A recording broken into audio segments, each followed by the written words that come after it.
पृथ्वी में केवल 29% एरिया ज़मीनी है यानी कि लैंड है। बाकी का 71% जो है वो वाटर है।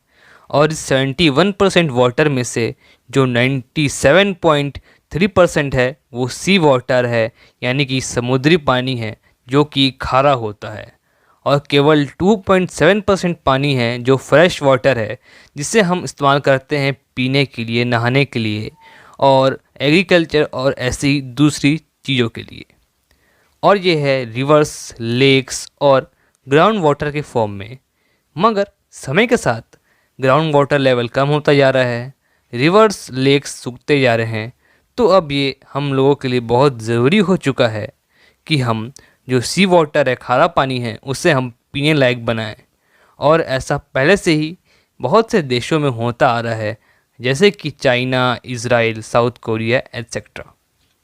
मगर ये सैलाइन डिसैलिनेशन होता कैसे है, इसका प्रोसेस क्या है, वो हम जानेंगे इस वीडियो में आज। नमस्कार दोस्तों, स्वागत है आप सभी का हमारे स्पेशल सेक्शन ज्ञानी इंसान में।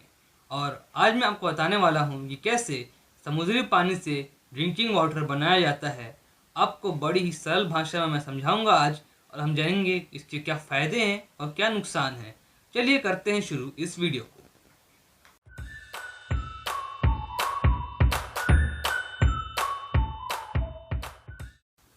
सी वाटर को ड्रिंकिंग वाटर में कन्वर्ट करने का जो प्रोसेस होता है उसे हम कहते हैं सैलाइन डिसैलिनेशन।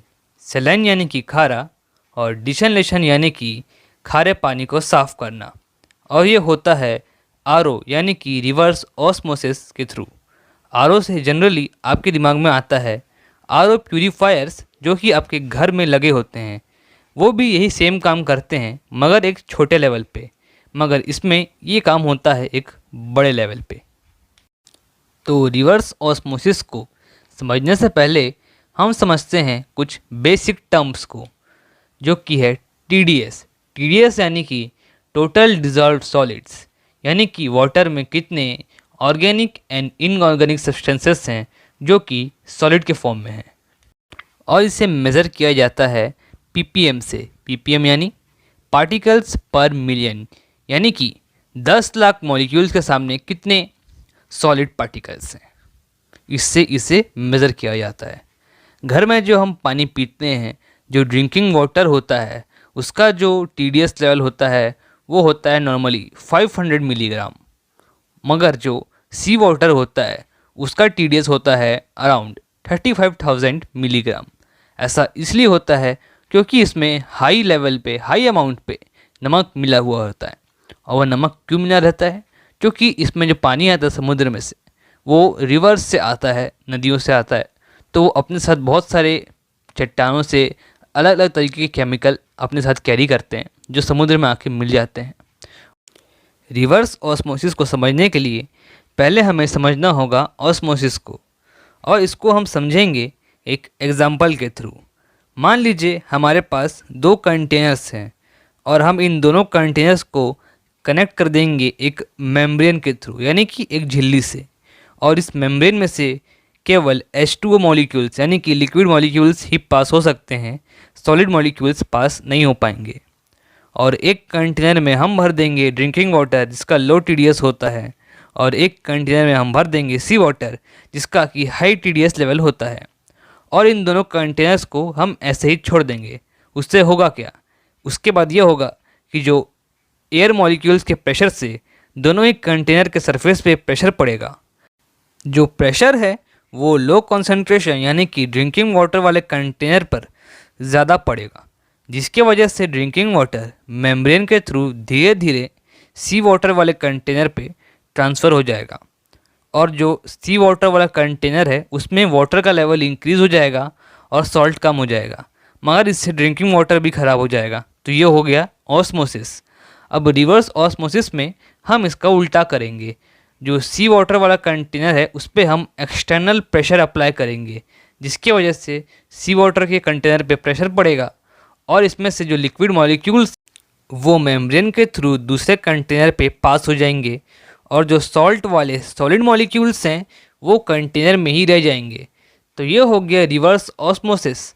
और यही होता है घर के आरओ में और डिसैलिनेशन प्लांट्स में भी। ये प्रोसेस कैसे होता है वो तो हम समझ गए, लेकिन इन प्लांट्स में कैसे होता है, डिसैलिनेशन प्लांट्स में कैसे होता है, आइए अब हम जानते हैं।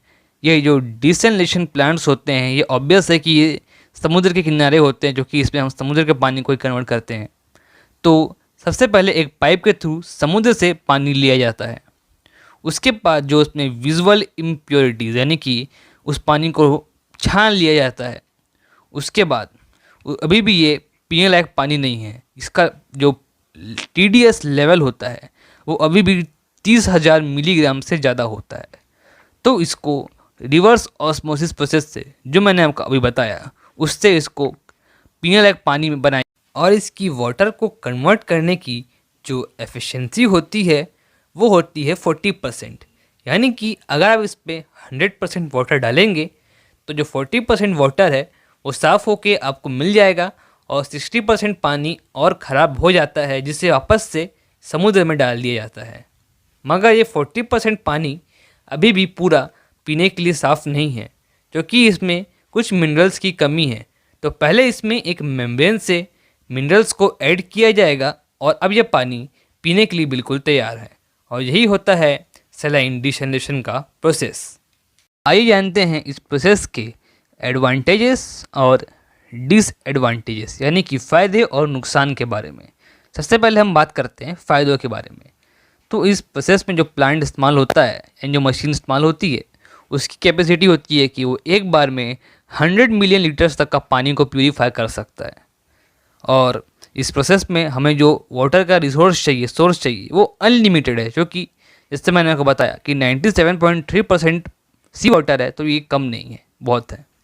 और थर्ड फ़ायदा ये है कि इस पर कोई वेदर कंडीशंस का इम्पैक्ट नहीं पड़ता, यानी कि ख़राब वेदर, बारिश, ये सब का इसमें कोई इफ़ेक्ट नहीं पड़ता। अब हम बात करते हैं इसके डिसएडवांटेजेस यानी कि नुकसान के बारे में।